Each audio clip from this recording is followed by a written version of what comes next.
Entender como pensa o nosso semelhante. Impossível evoluir sem compreensão e tolerância. Como a gente pode querer evoluir se a gente está sempre atritando e buscando sempre impor as nossas ideias?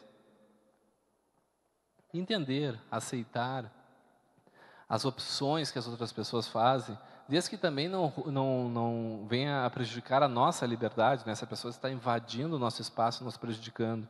Aí nós temos que dialogar e buscar um consenso. Mas às vezes deixar cada um seguir a sua jornada.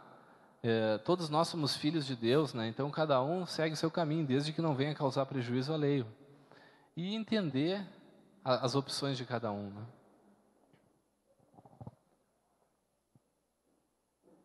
Então, conhecermos-nos e entendermos a forma de pensar de nossos semelhantes, vejam só os dois pontos, nos leva à harmonia nas relações humanas. A paz que desejamos para o mundo deve começar dentro de nós. A gente quer que o mundo acabe a violência, as guerras, a criminalidade, mas vocês sabem que nós estamos todos interligados, somos todos um, estamos todos conectados. Nós temos que dar a nossa parte de energia positiva e de harmonia para irradiar, conectar a todos os outros. Todas as quartas-feiras nós fazemos a vibração coletiva do universalismo crístico às 22 horas, das 22 às 22h15, no site universalismocrístico.com.br. A gente coloca o tema da semana, tipo, essa semana vamos falar sobre perdão.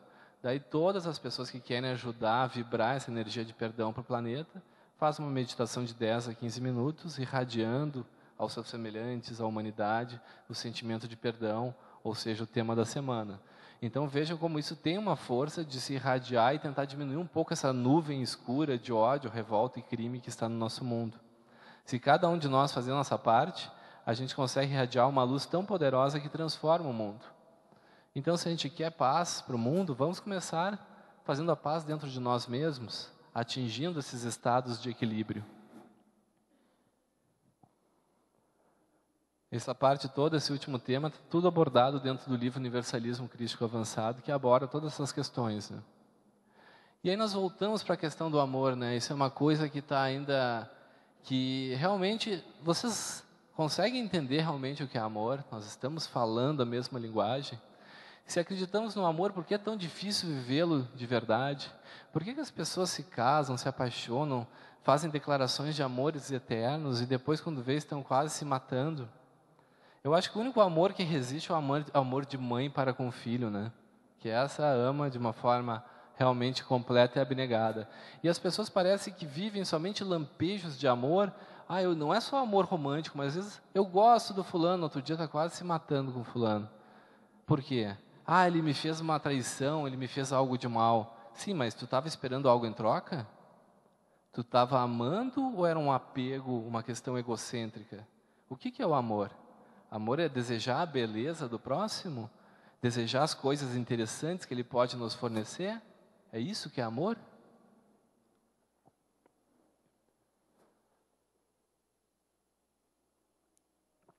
Vejam como o amor é fundamental. A verdadeira compreensão do amor é o caminho para uma vida mais equilibrada e feliz. Às vezes as pessoas não amam ninguém, curtem a vida e acham tudo maravilhoso, mas isso um dia acaba, um dia vai causar um desequilíbrio e essa pessoa vai entrar em perturbação, em depressão e seja o que for. Aquilo que eu falei anteriormente para vocês, todas as virtudes carecem do amor para existir. A gente não pode ter nada virtuoso se não tem amor no coração. Ninguém pode perdoar sem amor, ninguém pode ser tolerante sem amor, ninguém pode compreender o próximo sem amor. Ninguém pode ser generoso se, na verdade, isso não for movido por um sentimento de amor. Amor verdadeiro. O amor que nós vamos falar mais adiante. Minha assistente, please. Então, a melhor forma que eu vejo para relatar o que é amor, talvez algumas pessoas já conheçam essa história, porque ela está em 2 livros nossos, no Sob Signo de Aquário, Narrações sobre Viagens Astrais, e no último, no Universalismo Crístico Avançado. Eu não consigo explicar o amor de uma forma mais perfeita do que através dessa história, que foi originalmente trazida pelo Chico Xavier no livro Contos e Apólogos, trazido pelo irmão X. Essa história nos conta que Jesus estava caminhando por Cafarnaum com seus apóstolos. Viu, pessoal? É hora da história, agora fiquem todos acordados, porque é a parte boa da palestra. Então, Jesus estava caminhando com os apóstolos, chegando em Cafarnaum, cansado da viagem, e daí uma nobre cortesã, uma prostituta de luxo do império, uma mulher que tinha um palácio gigantesco na cidade, uma mulher que todo mundo desejava, viu Jesus se aproximando e ficou apaixonada por ele de súbito, viu aquele nazareno bonito, assim, aquela imagem assim, perfeita, assim, filho de Maria, que era uma mulher belíssima, né? E correu até ele, assim, de uma forma espontânea, apaixonada, e disse a ele: forasteiro, vem até minha casa, venha descansar os teus pés cansados na minha piscina. Eu tenho dançarinos ilustres, eu tenho músicos fantásticos, eu tenho o melhor vinho de Jerusalém para te oferecer. Eu quero te oferecer hospedagem, eu quero que tu fique comigo na minha casa. E falando daquela forma quase febril, assim, quase enlouquecida, desejando Jesus de uma forma intensa. E Jesus não respondia nada e ela disse: por que tu não me responde? Eu descubro em teus olhos diferente chama e assim procedo por amar-te. Olha a poesia da frase, né, dela, mostrando todo o seu amor para com Jesus, né? E ela insistindo e Jesus não respondia, aquele monte de gente em volta, assim, vendo aquela cena. E Jesus disse a ela: minha irmã, no momento não, mas no futuro, quem sabe? E aquela mulher nunca tinha sido negada por ninguém, nunca tinha sido rejeitada por homem nenhum. Ela enlouqueceu pelo desprezo, né, que ela sentiu naquele momento e começou a xingar Jesus de todas as coisas possíveis, falou várias ofensas a ele, chamou ele até de boiola em aramaico, mas eu não me lembro como é que é.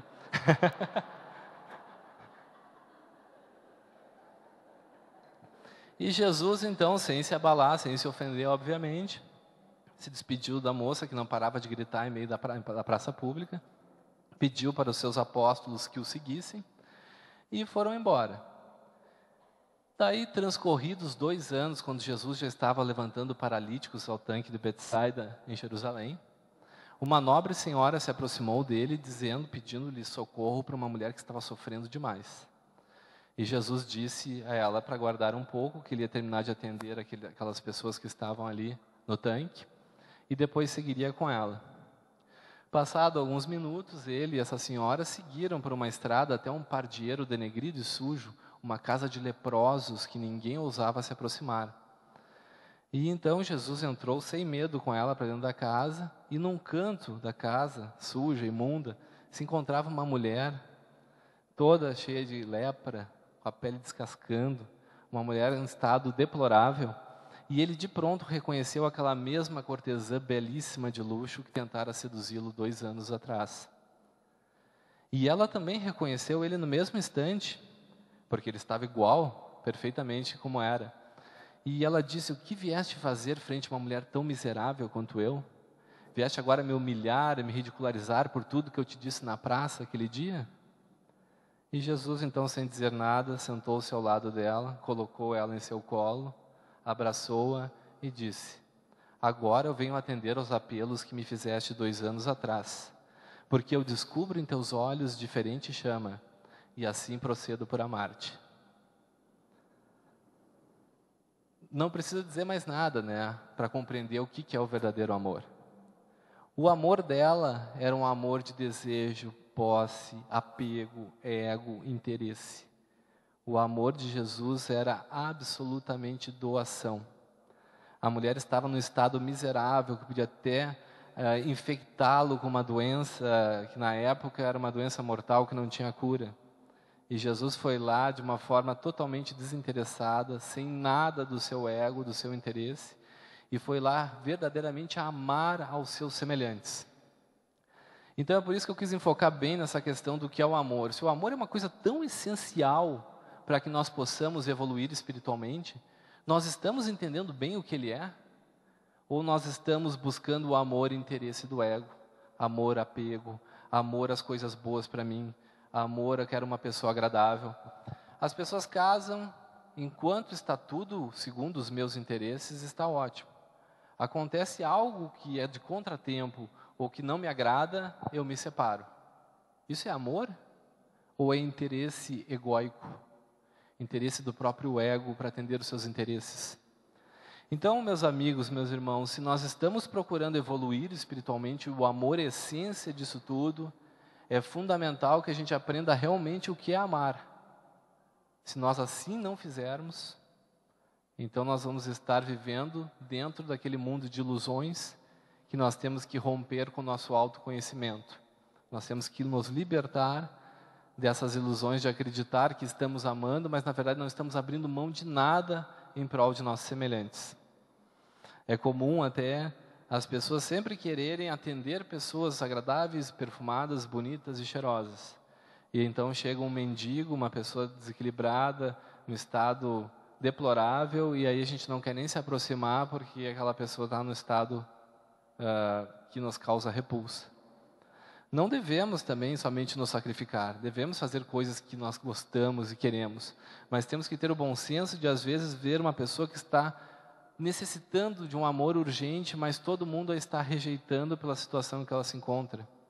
Alcoólatras, drogados e coisa e tal, que todo mundo sempre quer afastar e jogar para um canto. Então, o verdadeiro amor é aquele que estende a mão. Nós não precisamos conviver, casar com aquela pessoa, mas a gente precisa estar ali para dar um apoio, um auxílio, uma orientação, alguma forma de auxílio e ajuda que venha fazer com que ela se levante e caminhe por suas próprias pernas. Esse slide está com uma falha, né? Essa é uma frase muito interessante que eu acho sobre o amor crístico, né? Esse amor verdadeiro. Que a verdadeira natureza do coração de uma pessoa é vista na maneira como ela responde ao que não lhe é atraente. Aquela situação que realmente não é confortável, ela vai lá e mostra um gesto generoso de amor. Como disse Jesus, né? Amar aqueles que nos amam, até os criminosos fazem isso. Agora, amar aos nossos inimigos ou pessoas que nos causam desconforto, esse sim é um verdadeiro gesto de amor. E se nós queremos construir um mundo melhor, a gente tem que amparar essas pessoas que precisam de nós. Aquelas, como diz Jesus, né, os sãos não precisam de médico, mas sim os enfermos. Se a gente ficar convivendo só com as pessoas maravilhosas, vai ser muito bom, é um momento de descontração e de prazer. Mas às vezes a gente tem que olhar para aquele lado que precisa de um apoio.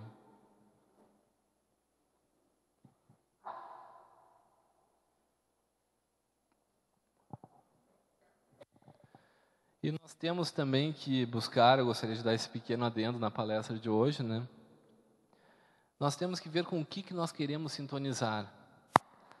Se nós queremos ter uma sintonia cada vez mais de luz e de espiritualidade, nós temos que escolher em que lado nós queremos viver sintonizados. Aquilo que nós falamos antes da pessoa pessimista e que vê só coisas negativas em tudo, a pessoa que só vê o lado ruim de todas as questões. A gente quer estar com uma nuvem na cabeça chovendo o tempo todo sobre nós? Ou nós queremos estar radiantes e envolvidos em luz? Mais do que nunca, a luz é gerada internamente dentro de nós. Nós temos o poder de gerar luz ou treva. E vocês sabem o que acontece quando a gente gera treva? O nosso corpo físico recebe toda essa energia, essa carga que vem de nossa alma, de nosso perispírito. É por isso que as pessoas que estão sempre negativas, depressivas, perturbadas, terminam gerando várias e várias doenças. Muitas vezes até cânceres graves, porque ela está alimentando aquelas energias tóxicas que descem para o seu corpo físico. Da mesma forma, aquela pessoa que ora com fervor, que se sintoniza com a luz, que é otimista, que é positivista, ela também consegue o processo de cura e de saúde. A oração é a profilaxia da alma, e a gente, gerando essa luz interna, a gente se transforma e consegue obter um equilíbrio. Por que nós temos tantas pessoas deprimidas hoje em dia? Antigamente existia uma leve melancolia, agora todo mundo está sempre entorpecido com remédios antidepressivos. O que mudou? O ser humano ficou mais complexo? Ou nos afastamos dos valores da alma que nos davam essa energia e essa luz curadora e transformadora?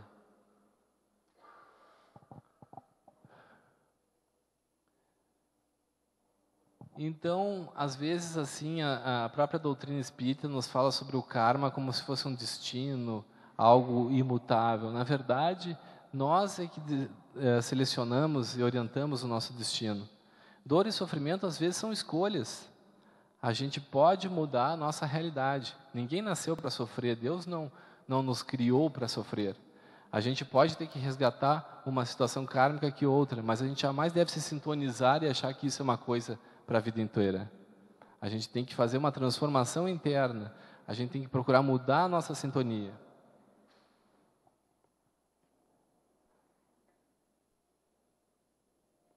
Agora, como está quase todo mundo dormindo, tem que contar mais uma história para acordar, né? No final da palestra, o pessoal começa a remar e as historinhas prendem atenção, né? Essa é uma das histórias mais bonitas que eu vejo no Novo Testamento, no Evangelho de Jesus, e que Jesus estava lá falando com o povo, falando com o público, pregando e tudo mais, e chegou um servo da casa de Jairo, um grande amigo de Jesus, e disse: mestre, corra até a casa de Jairo, porque a sua filha está morrendo. Ele pediu para mim chamá-lo o mais breve possível antes que seja tarde. E Jesus, super tranquilo, naquela vibe paz e amor, disse: fica tranquilo, espera que eu vou terminar aqui de conversar com esse pessoal, nós vamos lá. Ele: mas mestre, é urgente. Ele: tranquilo, ela não vai morrer, não te preocupa. E Jesus ficou ali naquela conversa, o tempo foi passando e de repente chegou Jairo chorando desesperadamente: mestre, desculpe incomodá-lo, mas é tarde demais, a minha filha Sara já morreu. E Jesus disse: Jairo, não se preocupe, a tua filha apenas dorme. E Jairo, então, ficou alegre, ficou feliz, porque viu que existia uma chance de não ter ocorrido aquela desgraça. E depois que Jesus atendeu a todos ali, eles seguiram até a casa de Jairo. E quando estavam chegando perto, estavam as mulheres desesperadas, rasgando as suas roupas e jogando terra sobre a cabeça. Essa é a forma que o pessoal de lá costuma mostrar o seu pesar com o falecimento de alguém, né? Rasga a roupa, joga a terra na cabeça. No Egito eles faziam muito disso também. E gritavam, enlouquecidas, e Jesus chegou: por que vocês estão assim? Essa menina apenas dorme. Daí uma das mulheres, irritada, olhou para Jesus, assim, com aquela cara de indignado, e disse: apenas dorme? Tu acha que a gente não conhece a morte quando a vê? E Jesus disse: eu sei que vocês conhecem a morte, mas eu conheço a vida. E Jesus então entrou no quarto da menina, e vocês sabem o que aconteceu nessa história. Ela se levantou e foi abraçar os pais. Então, trazendo essa analogia para as nossas vidas, às vezes a gente está sempre focado na morte, ou seja, no fracasso, na dor, que tudo vai dar errado. Mas a gente tem que focar na vida, no sucesso, nos resultados positivos. E depois, para essa história ficar mais fantástica ainda, Pedro chegou lá daquele jeitão dele, assim, com os olhos arregalados: mestre, essa menina estava verdadeiramente morta, o Senhor a ressuscitou. E Jesus disse: se vocês tiverem a fé do tamanho de um grão de mostarda, no futuro poderão realizar muito mais maravilhas do que me têm visto fazer. Pessoal, passou 2000 anos, alguém fez mais do que Jesus? Vocês viram coisas mais fantásticas do que ele realizou? Por que isso? Jesus estava errado? Não, nós é que não tivemos a fé do tamanho de um grão de mostarda até hoje em nossas vidas para realizar maravilhas em todos os sentidos.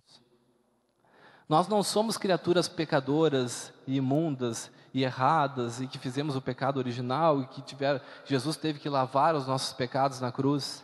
Nós somos seres maravilhosos, feitos à imagem e semelhança de Deus, seres gloriosos que podem realizar tudo e mais um pouco. Outra coisa, Jesus não é nosso Salvador. Ele não veio lavar os nossos pecados com o sangue dele. Ele é o nosso professor. Ele veio nos ensinar. O que importa é a mensagem que ele nos ensinou. A crucificação não é relevante. A crucificação mostra a barbárie e a ignorância do homem. Mas não é isso que nos salvou. O que nos salva é o aprendizado em cima dos grandes ensinamentos que Jesus nos trouxe.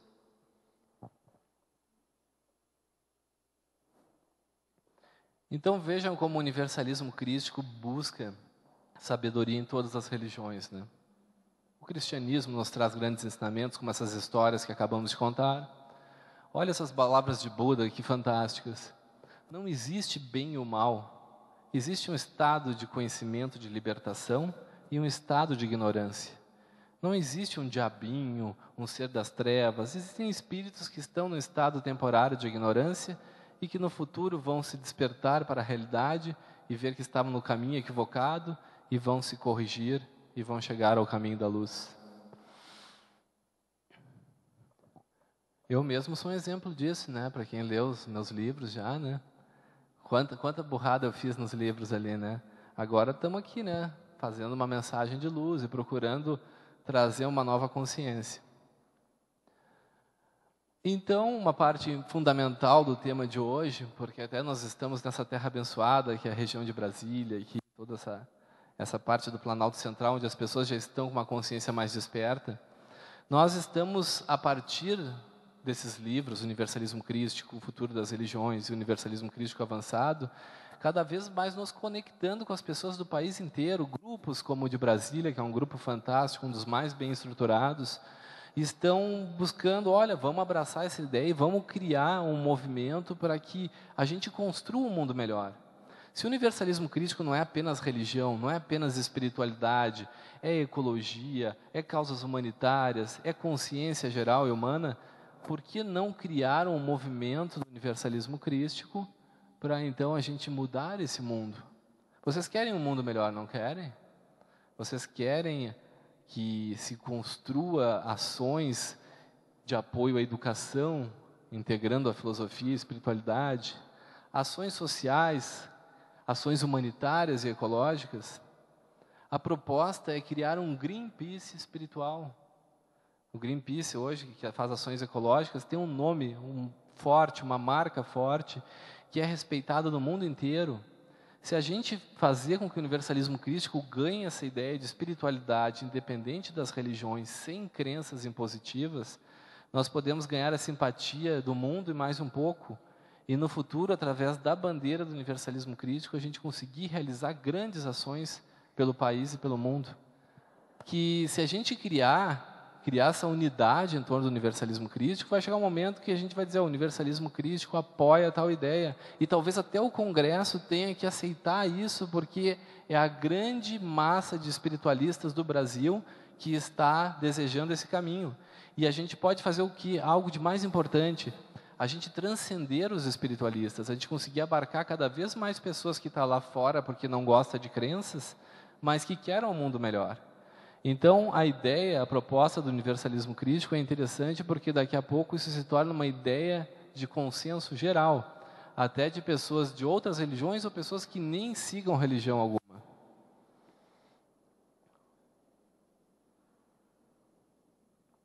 Nesse livro, Universalismo Crítico Avançado, a gente aborda também a questão do ensinar a pescar em vez de dar o peixe.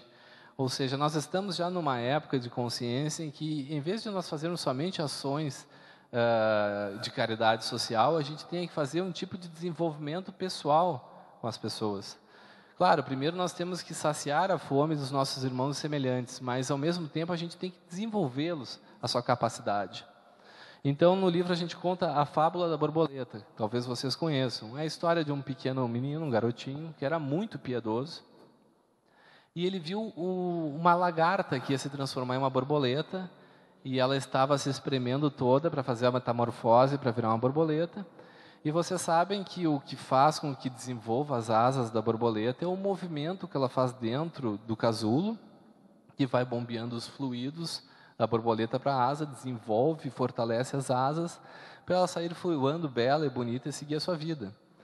Só que esse menino viu aquele movimento sofrido e doloroso que não acabava mais, e daí ele pensou num gesto piedoso de ajudar a borboleta a se libertar. Então ele foi dentro de casa, pegou uma tesourinha e cortou o casulo. E daí a borboleta caiu no chão toda murcha e morreu. Ou seja, nós temos que fazer também ações que desenvolvam os nossos semelhantes e não que criem uma dependência, como se cria através de situações de fazer cestas básicas, ajudar dando comida e tudo mais, e não promover um desenvolvimento dessa pessoa através de cursos profissionalizantes, situações que façam elas se sentirem dignas e capazes de gerirem as suas próprias vidas. Então, o universalismo crítico tem como enfoque também fazer a caridade de desenvolvimento pessoal. Não estamos dizendo que não é válida a caridade assistencialista, mas acho que chegou o momento da nossa humanidade em que nós podemos fazer ações que realmente façam com que os nossos irmãos se libertem da pobreza e do sofrimento por suas próprias pernas, desenvolvam suas asas como a borboleta e possam voar livremente. Então, agora nós estamos chegando na parte de conclusão final. O pessoal podem respirar aliviados, que não vão sofrer mais muito tempo. Estava ruim, o pessoal? Estava bom, pessoal? Ah, que bom. Então, o universalismo crítico é um ideal que vai muito além dos temas espirituais. Vejam que isso já transcendeu as religiões e até mesmo os temas espirituais. Ele procura ser uma filosofia de vida integradora, ou seja, a gente pode fazer com que as pessoas vivam as suas vidas através de valores humanos e espirituais sem ter religião e sem acreditar em Deus. Nós não precisamos obrigar elas a nada, mas sim que elas tenham uma postura de vida que gere harmonia, equilíbrio e paz. Despertar é a grande chave. Libertar as pessoas do mundo das ilusões, provocar nelas reflexões.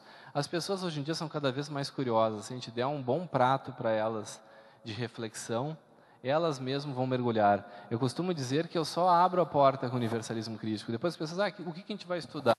Agora é cada um fazer a sua busca, fazer troca, criar grupos de estudos.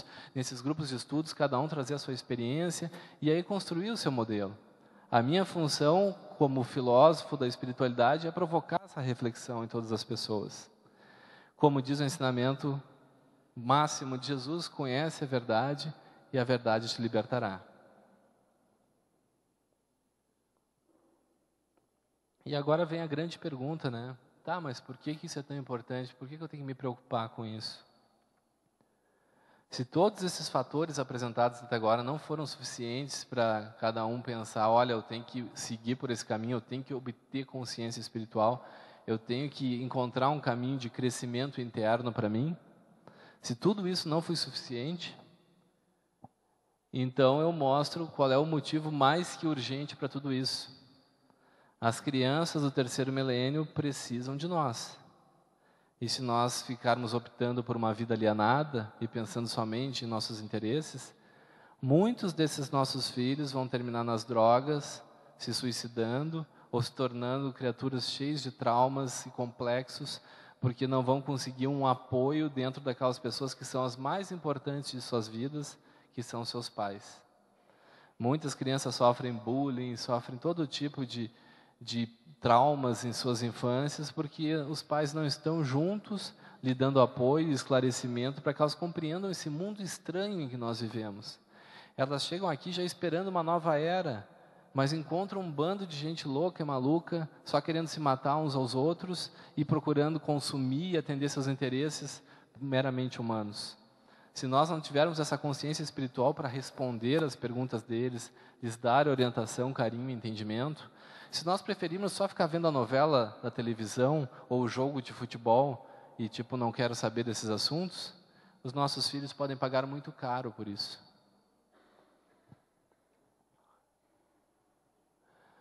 Então, pessoal, para aqueles que não conhecem, uma rápida passada nos nossos 10 livros que estão à venda ali na frente, que eu vou ter o prazer de autografar para todos que tiverem interesse. O primeiro livro é a História de um Anjo, lançado no ano 2000. Nos traz diversos ensinamentos sobre karma, reencarnação, poder da oração, valores espirituais, essas transformações que estão ocorrendo para a nova era. Em 2001, um livro sobre o signo de Aquário, narrações sobre viagens astrais. Vocês sabem que quando a gente dorme, o nosso corpo sai, o nosso espírito sai do corpo e vai vivenciar experiências no plano astral. Algumas delas a gente recorda através de sonhos, às vezes meio confusos, meio dúbios, mas com o desenvolvimento dessa capacidade de projeção astral, a gente pode ter vivências bem reais dentro do plano espiritual. E esse livro são de narrativas minhas nessas vivências. Depois o livro A Nova Era, Orientações Espirituais para o Terceiro Milênio, é o único livro que não é um romance, é perguntas e respostas. Fala sobre vários avanços em várias áreas, fala sobre a medicina, clonagem, engenharia genética, avanços sociais, da educação e diversas outras informações para o terceiro milênio. Fala sobre esse processo de transição para a nova era também. Depois o livro que me trouxe pela primeira vez a Brasília, porque o pessoal de Brasília tem aquela identificação assim com Akhenaton e JK, né, o Juscelino Kubitschek, que os dois levaram a capital do país para o centro do país, os dois construíram a cidade em 4 anos, os dois morreram 16 anos depois de fundada a cidade. São uma imensidão de coincidências e de sintonias da vida entre esses dois homens, né? E esse faraó foi o primeiro a tentar a implantação do Deus único entre os egípcios. O livro Akhenaton, a Revolução Espiritual do Antigo Egito. Ele é narrado ali pelos espíritos Hermes e Radamés. Hermes é o nosso orientador espiritual e Radamés é uma das minhas encarnações. Eu vivi lá naquele período e me chamava Radamés, então eu narro como uma testemunha ocular. Akhenaton foi o pai do famoso Tutankhamon, que teve essa tumba intacta descoberta em 1923 pelo egiptólogo Howard Carter. É um dos tesouros mais impressionantes da história da humanidade. Depois a continuação, porque é uma trilogia, né? Moisés, o libertador de Israel. 100 anos depois, aquele mesmo grupo de espíritos reencarna junto a Moisés. Já que o monoteísmo não foi implantado através do amor e da paz com Akhenaton, tivemos que receber isso através da dor e do sofrimento e do punho de ferro de Moisés. Esse livro vai desde o último capítulo de Akhenaton até a travessia do Mar dos Juncos pelos hebreus. Fala sobre as 10 pragas do Egito, diversas outras informações bem interessantes. É uma mensagem assim, interessante porque mostra um Moisés muito diferente daquele que estamos acostumados. Depois, Moisés em busca da Terra Prometida, que é o fim dessa trilogia, que mostra toda a peregrinação dos hebreus pelo deserto até chegar à Terra Prometida.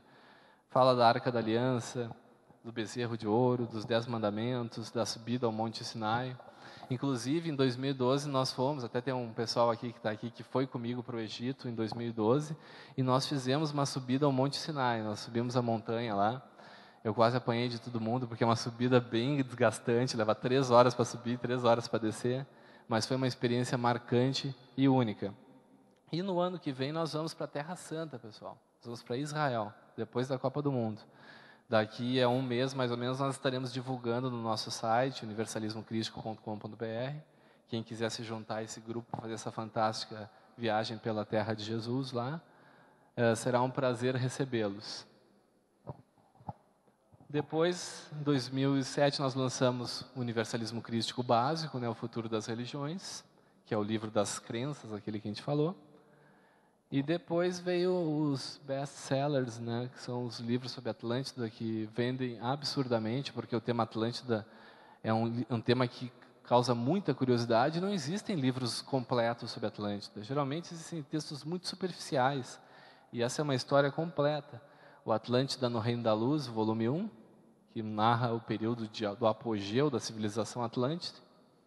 E depois, lançamos em 2010, o Atlântida no Reino das Trevas, que demonstra o declínio da sociedade atlântica até o afundamento da grande ilha e total desaparecimento. E aí fala muito sobre os magos negros, todas essas equipes espirituais do lado obscuro. Fala sobre como Adolf Hitler, na Segunda Guerra Mundial, tentou dominar a energia vril dos antigos atlantes para construir uma bomba de destruição em massa. O Hitler era muito ocultista, né? Então ele estudava tudo sobre espiritualidade, sobre teosofia e buscava dominar essas energias para a prática do mal. E depois, em 2012, o Universalismo Crístico Avançado, que foi o tema principal da palestra de hoje. Então, tudo aquilo que a gente falou está nesse livro. Qual é a nossa meta? Como é que a gente vai fazer para libertar as consciências e fazer essa verdade se propagar? A gente não tem o poder de fogo das grandes emissoras de televisão para fazer com que as pessoas fiquem hipnotizadas instantaneamente pelo que interessa a eles, né? Então, a gente só tem vocês. Cada pessoa que desperta a sua consciência se torna um multiplicador, que pode levar essa informação, essas verdades para mais pessoas. Quando a gente atingir uma meta de 100 mil consciências despertas, ou seja, pessoas que abraçaram essa ideia e chegaram à conclusão que ela é o caminho, a verdade, a vida, nós vamos ter diversas pessoas multiplicando isso e vamos conseguir, então, finalmente implantar o universalismo crístico na Terra. Aqui é o nosso site, que eu falei que tem muita informação que vocês devem e podem consultar, né? universalismocrístico.com.br. E aqui nós temos o grupo do Universalismo Crístico aqui do Distrito Federal. Tem até um site deles também. tem um e-mail de contato, tem um pessoal aqui que também é do grupo, se vocês quiserem trocar uma ideia. Se vocês quiserem ir amanhã no parque e conhecê-los pessoalmente, me aturarem mais um pouco, conversando sobre tudo isso, vocês poderão ter essa oportunidade de já conhecer todo o trabalho que eles realizam e fazerem as perguntas que vocês estão, talvez, interessados em fazer e que, infelizmente, hoje não teremos tempo. Tem mais um?